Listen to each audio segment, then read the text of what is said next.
De Samuel, chapitre 5. Toutes les tribus d'Israël vinrent trouver David à Hébron pour dire: Nous sommes faits des mêmes os et de la même chair que toi. Auparavant déjà, lorsque Saül était notre roi, c'était toi qui faisais partir Israël en campagne et qui l'en faisais revenir. L'Éternel t'a dit: C'est toi qui prendras soin de mon peuple, Israël, et qui deviendras son chef. Ainsi, tous les anciens d'Israël vinrent trouver le roi à Hébron et là, le roi David fit alliance avec eux devant l'Éternel. Ils consacrèrent par onction David comme roi sur Israël. David était âgé de 30 ans lorsqu'il devint roi, et il régna 40 ans. Il régna 7 ans et 6 mois sur Juda à Hébron, et 33 ans sur tout Israël et Juda à Jérusalem. Le roi marcha avec ses hommes sur Jérusalem contre les Jébusiens, qui habitaient le pays. Ils dirent à David: Tu n'entreras pas ici, car même les aveugles et les boiteux te repousseront en disant: David n'entrera pas ici. David s'empara néanmoins de la forteresse de Sion, c'est-à-dire la ville de David. David avait dit ce jour-là: Si quelqu'un veut battre les Jébusiens, il devra atteindre par le canal ces boiteux et ces aveugles qui sont les ennemis de David. C'est pourquoi l'on dit: L'aveugle et le boiteux n'entreront pas dans le temple. David s'installa dans la forteresse, qu'il appela ville de David. Il fit des constructions de tous côtés, à partir de la terrasse de Mio jusque vers l'intérieur. David devenait de plus en plus puissant et l'Éternel, le Dieu de l'univers, était avec lui. Hiram, le roi de Tyr, envoya des messagers à David, ainsi que du bois de cèdre, avec des charpentiers et des tailleurs de pierre, et ils lui construisirent une maison. David reconnut alors que l'Éternel l'affermissait comme roi sur Israël, et donnait du rayonnement à sa royauté à cause de son peuple, Israël. David prit encore des concubines et des femmes de Jérusalem, après son arrivée d'Hébron, et il eut encore des fils et des filles. Voici le nom des enfants qu'il eut à Jérusalem: Shammua, Shobab, Nathan, Salomon, Jibar, Élishua, Népheg, Japhia, Élishama, Eliada et Éliphélet.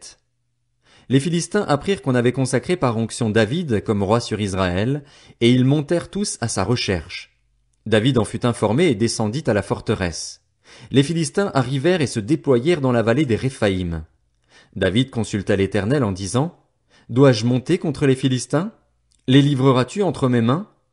Et l'Éternel dit à David: Monte, car je livrerai les Philistins entre tes mains. David vint à Baal-Pératsim où il les battit. Puis il dit: L'Éternel a dispersé mes ennemis devant moi comme de l'eau qui coule. C'est pourquoi l'on a appelé cet endroit Baal-Pératsim. Ils y abandonnèrent leurs idoles, et David et ses hommes les emportèrent. Les Philistins montèrent de nouveau pour attaquer et se déployèrent dans la vallée des Réphaïm.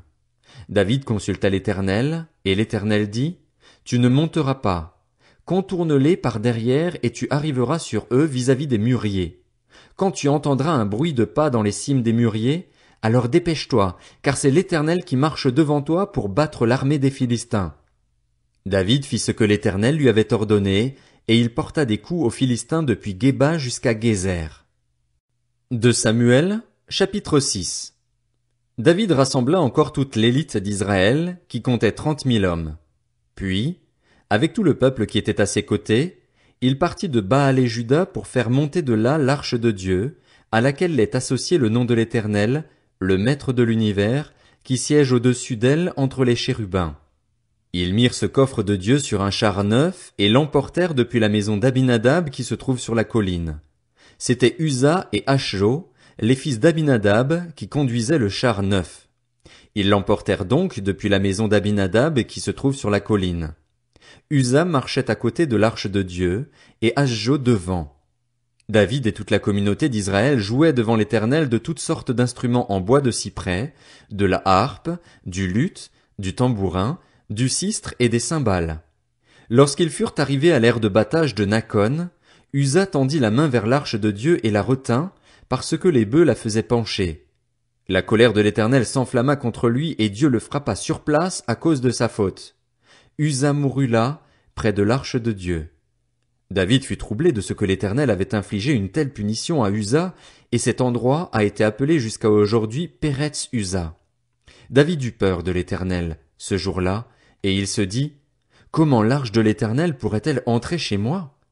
Il ne voulut pas prendre l'arche de l'Éternel chez lui, dans la ville de David, et il la fit conduire dans la maison d'Obed-Édom, un homme de Gath.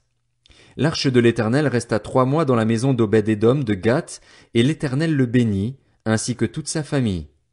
On vint dire au roi David, « L'Éternel a béni la famille d'Obed-Édom et tout ce qui lui appartient à cause de l'arche de Dieu. » David se mit alors en route et il fit monter l'arche de Dieu depuis la maison d'Obed-Édom jusqu'à la ville de David au milieu des réjouissances.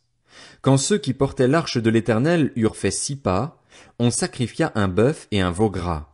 David dansait de toute sa force devant l'Éternel et il était habillé d'un éphod en lin.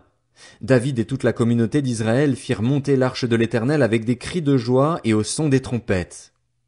Michal, fille de Saül, regardait par la fenêtre lorsque l'arche de l'Éternel entra dans la ville de David et, en voyant le roi David sauter et danser devant l'Éternel, elle éprouva du mépris pour lui dans son cœur. Une fois qu'on eut amené l'arche de l'Éternel, on la mit à sa place au milieu de la tente que David avait dressée pour elle, et David offrit des holocaustes et des sacrifices de communion devant l'Éternel. Quand il eut fini d'offrir les holocaustes et les sacrifices de communion, David bénit le peuple au nom de l'Éternel, le Maître de l'univers. Puis il distribua à tout le peuple, à toute la foule d'Israël, hommes et femmes confondus, un pain, une portion de viande et un gâteau au raisin. Et tout le peuple repartit, chacun chez soi. David retourna chez lui pour bénir sa famille et Michal, fille de Saül, sortit à sa rencontre. Elle dit, « Quel honneur aujourd'hui pour le roi d'Israël! Il s'est dénudé aux yeux des servantes, de ses serviteurs, comme le ferait un homme sans valeur. » David répondit à Michal, « C'est devant l'Éternel, qui m'a choisi de préférence à ton père et à toute sa famille pour m'établir comme chef sur son peuple, sur Israël, c'est devant l'Éternel que j'ai dansé. Je veux paraître encore plus petit que cela et m'abaisser à mes propres yeux. Toutefois, je serai honoré auprès des servantes dont tu parles. » Michal, fille de Saül, n'eut pas d'enfant jusqu'au jour de sa mort. 2 Samuel, chapitre 7.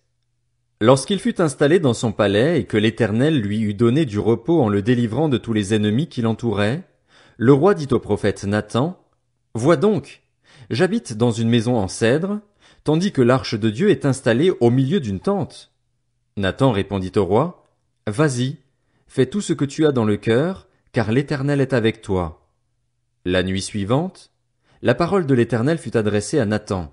« Va annoncer à mon serviteur David, « Voici ce que dit l'Éternel. Est-ce à toi de me construire une maison pour que j'y habite? En effet, je n'ai pas habité dans une maison depuis le jour où j'ai fait sortir les Israélites d'Égypte jusqu'à aujourd'hui. J'ai voyagé sous une tente, dans un tabernacle. Partout où j'ai marché avec tous les Israélites, ai-je une seule fois dit à l'une des tribus d'Israël que j'avais désignée pour diriger mon peuple, Israël, pourquoi ne me construisez-vous pas une maison en cèdre?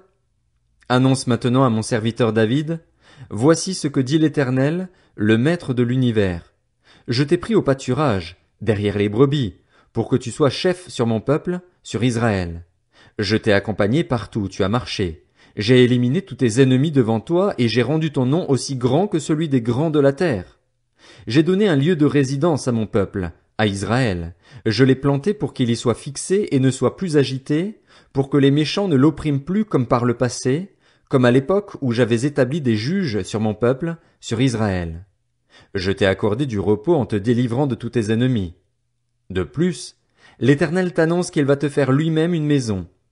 Quand ta vie prendra fin et que tu seras couché avec tes ancêtres, je ferai surgir après toi ton descendant, celui qui sera issu de toi, et j'affermirai son règne. Ce sera lui qui construira une maison en l'honneur de mon nom, et j'affermirai pour toujours le trône de son royaume. Je serai pour lui un père et il sera pour moi un fils. S'il fait le mal, je le punirai avec le bâton des hommes, avec les coups des humains, mais je ne lui retirerai pas ma grâce comme je l'ai fait avec Saül, que j'ai écarté de ton chemin.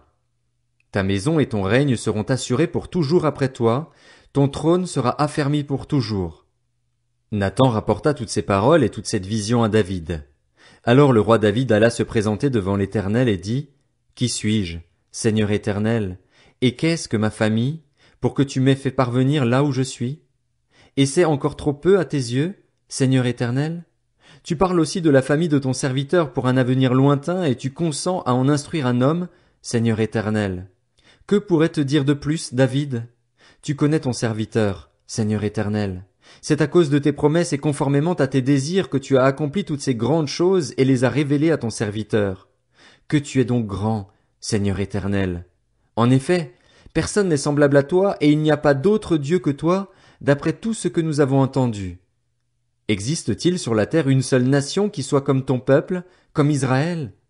Ô Dieu, tu es venu le racheter pour faire de lui ton peuple, pour te faire un nom et pour accomplir en faveur de ton pays, des miracles et des prodiges, en chassant devant ton peuple, que tu as racheté d'Égypte, des nations et leurs dieux. Tu as affermi ton peuple, Israël, pour qu'il soit ton peuple pour toujours, et toi, Éternel, tu es devenu son Dieu. Maintenant, Éternel Dieu, fais subsister jusque dans l'éternité la parole que tu as prononcée sur ton serviteur et sur sa famille, et agis comme tu l'as dit. Que l'on dise éternellement la grandeur de ton nom en affirmant: L'Éternel, le Maître de l'univers, est le Dieu d'Israël, et que la maison de ton serviteur David soit affermie devant toi. En effet, c'est toi-même, Éternel, Maître de l'univers, Dieu d'Israël, qui t'es révélé à ton serviteur en disant: Je te construirai une maison. Voilà pourquoi ton serviteur a trouvé le courage de t'adresser cette prière. Maintenant, Seigneur éternel, c'est toi qui es Dieu. Tes paroles sont vraies et tu as annoncé ce bienfait à ton serviteur. Veuille donc bénir la famille de ton serviteur afin qu'elle subsiste éternellement devant toi. En effet, c'est toi, Seigneur éternel, qui as parlé, et c'est grâce à ta bénédiction que la maison de ton serviteur sera bénie pour l'éternité.